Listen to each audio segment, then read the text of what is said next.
হাত হাত দিয়ে কি করেছেন? হাত সাক্ষী দিবে। পা দিয়ে কি করেছেন? পা সাক্ষী দিবে। অঙ্গ প্রত্যঙ্গ যা দিয়ে যা করেছেন সব আপনার বিরুদ্ধে সাক্ষী দিবে। তখন কোথায় যাবেন? জবান তো বন্ধ, জবান বন্ধ না, কোথায় যাবে? আল্লাহু আকবার।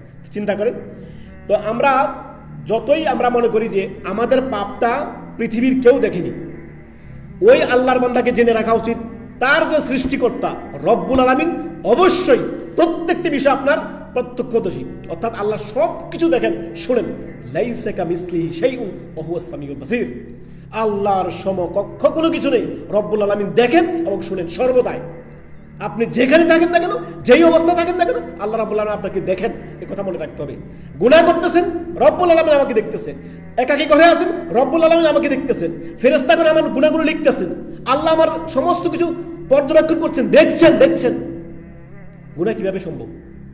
জেনারা বিচার করতেছেন, টেলিফোনে কথা বলতেছেন, চ্যাটিং করতেছেন, সবকিছু তো আল্লাহ জানে। কোনো কিছু আল্লাহর কাছে গোপন নাই। আসমান ও জমিনে কোনো কিছুই আল্লাহর কাছে গোপন নাই।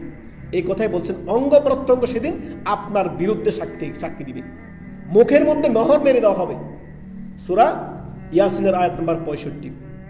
রব্বুল আলামিন বলেন, আল-ইয়াওমা নাখতিমু আলা আফওয়াহিহিম ওয়া তুকাল্লিমুনা আইদিহিম ওয়া তাশহাদু আরজুলুহুম বিমা কানু ইয়াকসিবুন। যে তোমাদের আজকের দিনে জবানের মধ্যে মোহর মারি দেওয়া হবে এবং কি করা হবে? তোমাদের জবানকে মোহর মেরে দেওয়া হবে। হাত সাক্ষী দিবে আমার দ্বারা এই কর্ম করছে, কাউকে খুন করছে, কাউকে বিভিন্ন জয়ী কাজ হচ্ছে হাত দিয়ে, সমস্ত কিছু হাত আল্লাহর কাছে সাক্ষী দিবে। হাতের জবান আল্লাহ খুলে দিবেন। অঙ্গ প্রত্যঙ্গের কি করে, পা দিয়ে কোথায় কোথায় গিয়েছেন, কি কর্ম করেছেন, কোথায় কোথায় হেঁটেছেন, সবকিছু আল্লাহর কাছে বলে দিবেন। হাত পা অঙ্গ প্রত্যঙ্গ সবকিছু কথা বলা শুরু করবে। আল্লাহ বলবেন তাদের জবান দিয়ে দিবে আল্লাহ তাআলা। জবান, এই যে আপনার জবান দিয়ে আপনি বলবেন আমি করিনি, জবান তো বন্ধই, শেষ। কোথায় যাবেন?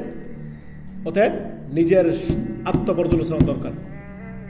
আজকে আমরা এখান থেকে তওবা করে উঠবো। যদি আমাদের তারা বিন্দু পরিমাণ ত্রুটিও থাকে, চেষ্টা করবো আমরা নিজেকে সংশোধন করার, চেষ্টা করবো আপডেট হওয়ার।